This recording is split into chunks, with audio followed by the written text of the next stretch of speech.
The lawsuit is so bizarre, a judge now says he needs a few extra weeks just to study it. A Kentucky man's family says his marriage shouldn't be legal because he was unconscious and dying during the ceremony. Denton Cooper's daughters are now suing his wife over his estate.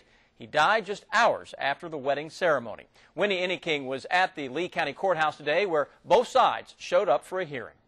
The death of Lee County resident Denton Cooper has left his 3 daughters in a legal battle with his wife, Izetta Johnson, over his estate. We just want what's rightfully ours. Cooper's daughters and their lawyer are asking a judge to void the marriage between their dad and Johnson. A marriage that took place just hours before Cooper's death on June 10th while he was reportedly unconscious in the final stage of a battle with cancer. When we walked in, they was praying like a prayer. We thought that's what they was doing, and come to find out it was a marriage. Now, Denton's daughter said their father was always very straightforward and they had no idea he had any plans to marry Izetta Johnson. She was his living girlfriend.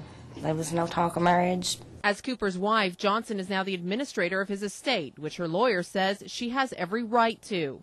Well, Miss Cooper and Mr. Cooper had previously been married several years ago, and they divorced and then reconciled. And so they've actually been together, or they were together, for several years before his death.